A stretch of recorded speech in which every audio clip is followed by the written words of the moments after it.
एक समय एक भक्त ने उपदेश लिया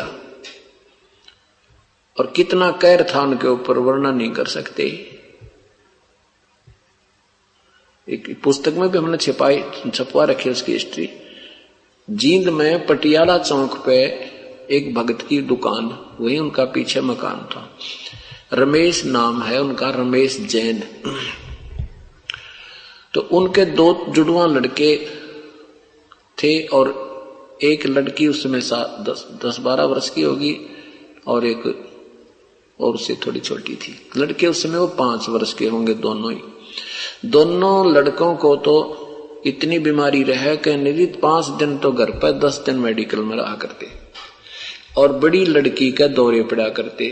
और उस बेबे का श्वास का रोग था, उसकी रमेश जी की पत्नी के। तो उसने पता लगा, हमारे एक सेवक ने उनको बताया, पूरे परिवार ने उपदेश ले लिया और उनको कहा बेबे और साधना नहीं करोगी, ये पहले शर्त है भगवान की। और तुम हो बनिए लोग, फिर तुमने समाज भी कुछ कहेगा, इधर उधर की बातें मारेंगे तो तुम्हें कतई लाभ नहीं होगा। हमारी तरफ से तो हानि होगी नहीं, लेकिन जैसे बिजली का कनेक्शन कट गया, पंखे चलने बंद हो जाएंगे, तारा आटा नहीं पिसेगा, वो कनेक्शन कटने से हानि होगी, मतलब और विशेष हानि नहीं होगी। यो काम तुम्हारा सरेगा नहीं, तुम्हारा दुख दूर होगा नहीं। न्यू बोल लीजिए हम तो महा कष्ट में है, कति दुखी हो लिए, और जो कहोगे वही करेंगे। हमारा तो अंत समय है, कमाते हैं 10 रुपए, खर्चा हो गया 50 रुपए का, हम तो कर्जा और हो गया। उपदेश ले लिया उन पुण्यात्माओं ने और ऐसी कृपा बख्शी परमात्मा ने। उन बच्चों का भी रोग खत्म, लड़की के दौरे समाप्त और उसका दमा नहीं रहा उस बहन के। तो ऐसे वो 6 महीने तक बिल्कुल स्वस्थ रही। 6 महीने के बाद उसको फिर गड़बड़ होगी, न्यो की नो सतिथि आ गई पूरे परिवार की। बच्चे भी बीमार, छोरी के दौरे पड़ने लग गए, उसको दमा की शिकायत होगी। एक सेवक था, वो उसने पूछा भी, वो भगत जी उसके पास गया कि भाई ऐसे ऐसे पता नहीं, हमारे तो 6 महीने तो ठीक रहे और कति कोई दर्द नहीं था भाई, ऐसे निहाल हो गए थे, अब फिर दिक्कत आ गई। तो कहा भी गुरु जी को बताएंगे, अभी यहाँ आए जींद में, तो उनसे अर्ज करना तुमने कोई गलती की है कि ना। गलती नहीं करी कति भी, वैसे तो हो नहीं सकता ये काम जो जब तक हम कोई गलती नहीं करेंगे। वो भगत जी कह कि ना कोई गलती नहीं की। तो वो भगत जी हमारा सेवक और उस रमेश के साथ उनके घर चला गया।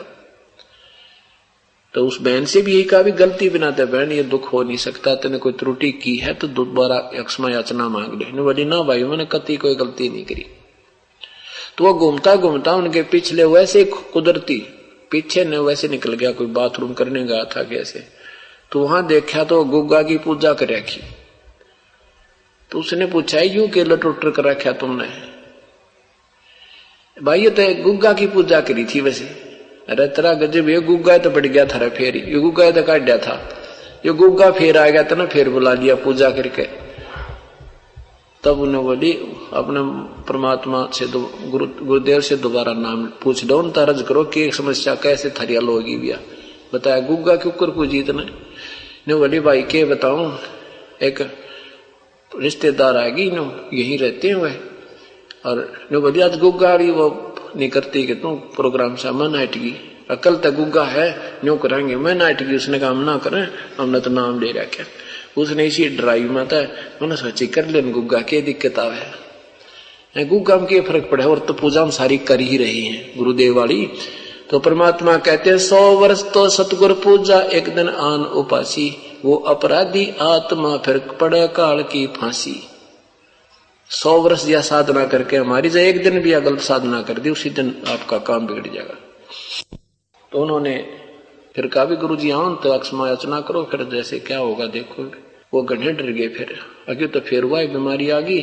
तो फिर हम जींद आश्रम में आए तो वो सारा परिवार आया, फिर सारी कहानी बताई जी हमारे से गलती होगी ऐसे ऐसे। एक न्यू बोलिया, मैं बोला वे तुम कमाल की बात, नाम देने से पहले कितने समझावा, नाम देने के बाद भी बार बार यही प्रार्थना करते हैं कि यह गलती मत कर दियो।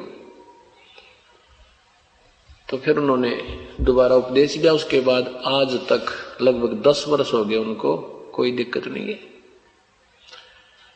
तो यहां परमात्मा कहते हैं